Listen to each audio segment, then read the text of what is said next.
So when I first got on the spiritual path, I would hear people talk about listening to your inner voice and inner guidance. People would talk about that idea. Listen to your inner voice, listen to your inner guidance. And it wasn't something I really understood much of. I wasn't very intuitive as a person.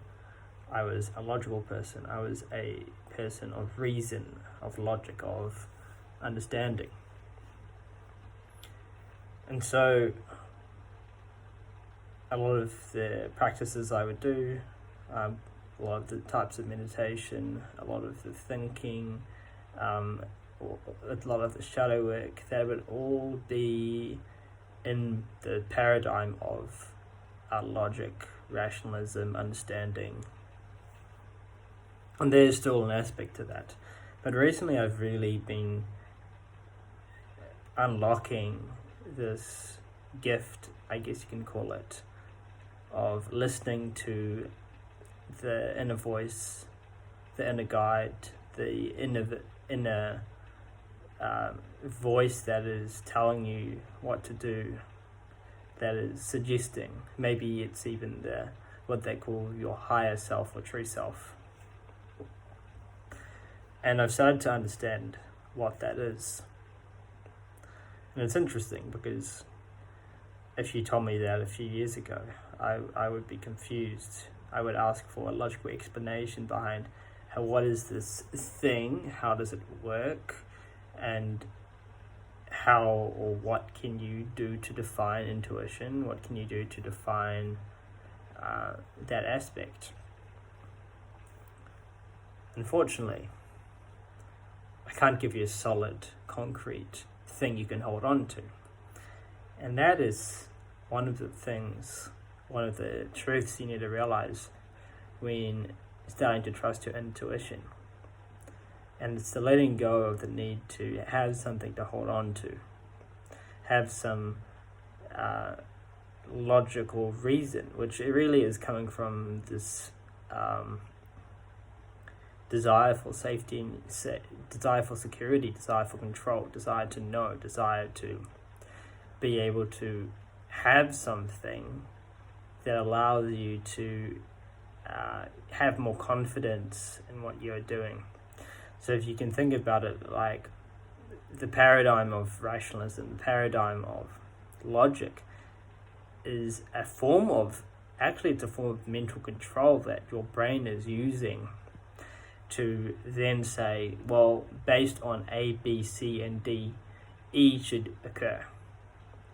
And you have some faith in the order of the operations, and that gives you some sense of inner safety and inner stability. Now, I'm not saying you should throw logic out the window here. What I am talking about is in terms of awakening spirituality and reducing your personal suffering. Now, can you start to see that if you are tied to an understanding of a series of operations through logic, can you start to see that need to use a paradigm to guide your life is actually this form of control in terms of the mind, because the mind wants to reduce its suffering, and so it's using things that can try to use to prop itself up, but those aren't true metrics of truly eradicating and alleviating suffering from a spiritual context. And so what I'm trying to say here is the first step is letting go of the need for rationalism, the need for a cause and effect kind of paradigm, because intuition is about this trust, and it's coming from this inner, deeper place of less thinking and more of a feeling. So you can start to distinguish between inner knowing, trust, intuition. That's all from the more feminine perspective, the feminine energy, and the rationalism, that is more of a masculine. It's more of a masculine. Although, actually, when you try to really properly define it, even then that starts to break down. And so, what I'm saying here is that this intuition that's coming from this trust, how it manifests and how it starts to manifest for me is I might now have this voice in my mind that is suggesting, that is like a guide, that is kind and compassionate, but also a trickster, and may tell me certain things or give suggestions or have hunches that's coming from this clear voice. And with that, I would say even there may be a feeling involved. And I would say this, a way you could potentially cultivate this intuition is through, the practice of quietening your mind, because you can't really have intuition, or you aren't aware of your inner intuition, your inner guidance, if you are always in the mind, if you're always occupied, if you're always thinking, your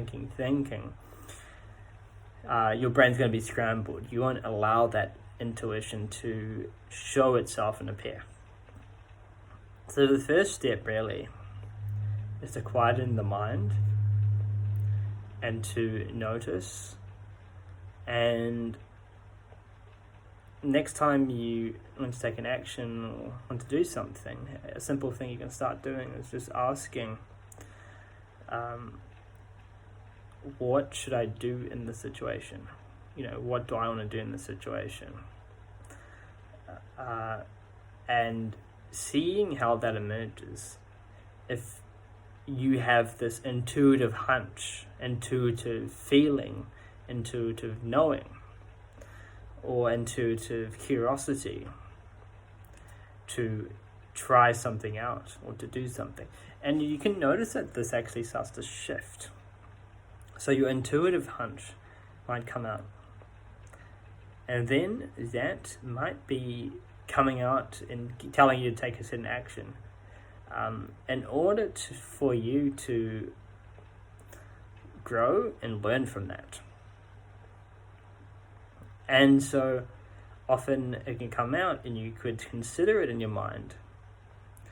And then after even allowing that to be there and all the resistances that come from that intuitive, hey, I suggest XYZ,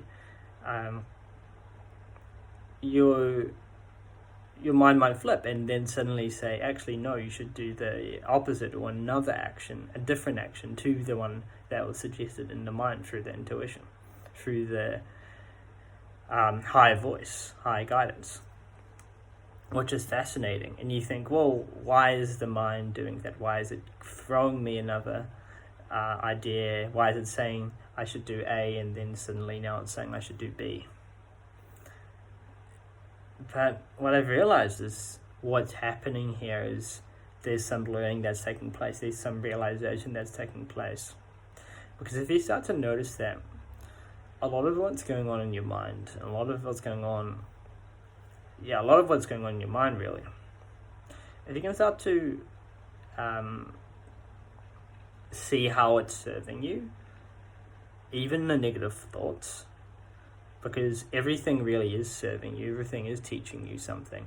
Every thought is teaching you something in some way. And so when your intuition says, hey, I should do A, and then you consider it, what's happening is you are allowing yourself to pass through or process a lot of resistances, because it may be something you didn't want to do. It may be something that you're resisting. And so your intuition says, hey, let's push you forward to growing, to learning, to becoming wiser, to expanding as an individual spiritually. And so it pushes you towards something.